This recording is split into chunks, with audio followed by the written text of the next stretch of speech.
Okay, so for this last part, what we're going to do is we're going to figure out our projected net income as well as our venture capitalist request.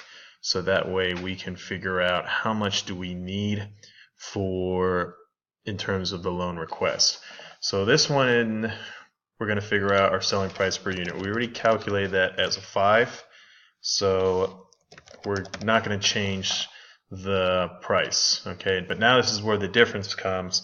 We have a high estimate, which means what's the best case scenario, low estimate, which means what's a not great scenario, and then expected estimate, which would be somewhere in the middle. So remember, we're doing per unit. So remember to keep that in mind throughout. So in this case, just based on what we bought. Now, I'm not saying this is how much you should buy, but let's just say this is what we bought.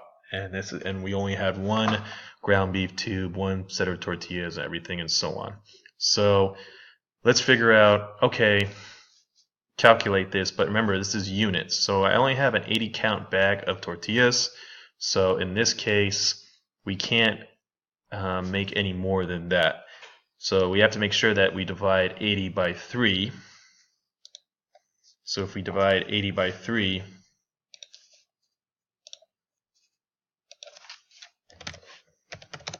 it's going to give us about 26.6. We round that up. So if we're dividing 80 by 3 to make sure that we have 1 unit, we're about to, the best case scenario we probably can do is about 27 plates. So 27 units is our best case scenario if we sold everything. So, and like I said, that probably won't be yours, so you might need to make sure that you add 1 or 2 items more. So we're going to say 27 is the best case scenario. And let's say that a low estimate would say, maybe we said we did 10 less than that, and say a low estimate would be 17. And let's say maybe an expected estimate would be 5 less than 27, 5 more, which would be 22. So let's figure this one out. So we're going to times 27 times 5 to find our revenue. So 27 times 5, and that's going to give us $135. Now we're going to have to figure out the total cost of goods sold. So our cost of goods sold per unit is $2.80. And so we're going to times that, $2.80 times 27. So we're going to times $2.87 times 27, and that's going to give us about $75.60. It's important to be exact into this because you're going to need the exact amount for your loan. So we have 135 minus $75.60, and so our gross profit is going to be $59.40. Now we have to calculate our total operating costs, which we figured out was 11. So $59.40 minus 11, and that's going to equal $48.40. Now we got to figure out taxes. So we have to times that, 4840 times 0.1. Now the nice thing is, since it's 0.1, the numbers don't change, so it would be you just move the decimal up 1, and you would get $4.84 would be your tax. So our net profit would be $48.40 minus $4.84, and we're looking at a net profit of $43.56. Okay, let's do the low estimate. So 22 times 5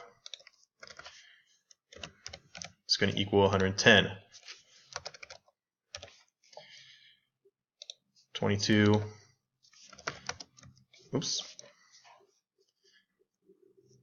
times $2.80 is going to equal to $61.60.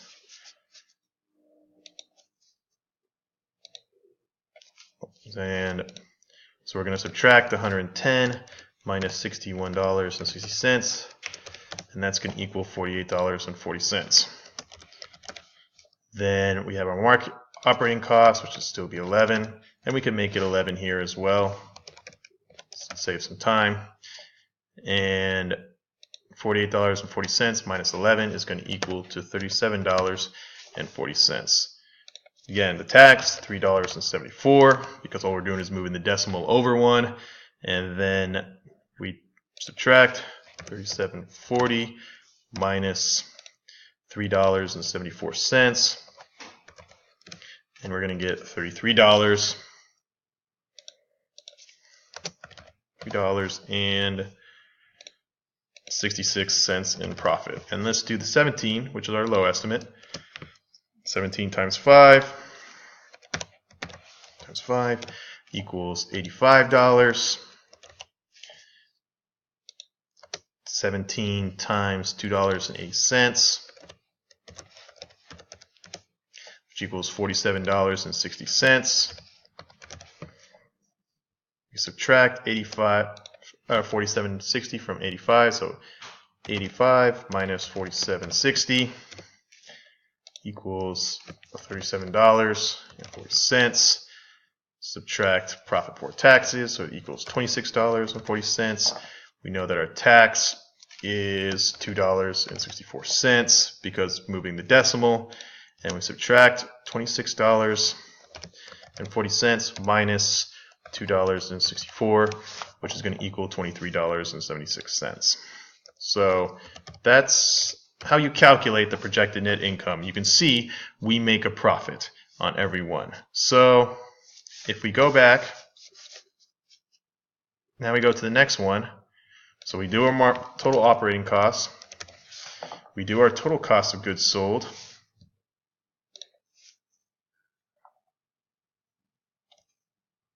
Which was right here. And we're going to use the high estimate because we want the most amount of loan possible. So we'd say $75.60. And so our realistic, we add those two together. So we can go 60, and then 6, and then 86. So if we request $86.60, then we should have enough in terms of request for funding. Now, if you want to, again, that's the accurate one you would have. So that's how you do the total requests for funding. Now we have 3 more to do, which is our return on investment, our return on sales, and break-even units. Now, return on investment is just our net profit divided by our startup investment times 100. So our net profit that we would imagine was $43.56. So we would be doing $43.56, and we're going to divide this by our startup investment, which would be our $86.60. And then we're going to times this times 100. So our return on investment is going to be about 50.3%. Now our return on sales, our net profit divided by total sales revenue times 100. So we know our net profit is $43.56.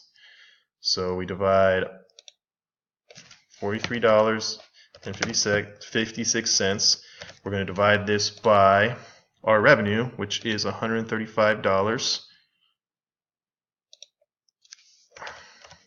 Because we saw right here, it's the total sales revenue is $135, and then we're going to times this times 100, and so it's going to be 32.26, and we're going to round up to 27. So 32.27%, and then now we're going to figure out our total cost of goods divided by selling price per unit, which is going to equal our break even. Okay, so our total cost is $86.60. So $86.60, and we're going to divide that by our selling price per unit, which is 5. And you can still see right here it's about 17.32. So we're going to round it up to 18. So we know that in order to break even, we have to sell at least 18 units. And so that is how you should figure out your venture capital request. So this $86.60, this is what you need to tell me that how much you need for market day. And your break-even units is how much you need to sell to be profitable. So those are the videos in terms of how to go finish up this portion. The rest is pretty self-explanatory. And like I said before, this needs to be turned in to me by the end of class Monday, or your total costs and request for funding will just go to 25, which is something that you don't want to do. All right, thank you for watching these videos. Please email me at ko''brian@wardhigh.org for any questions. Thanks, guys. Good luck.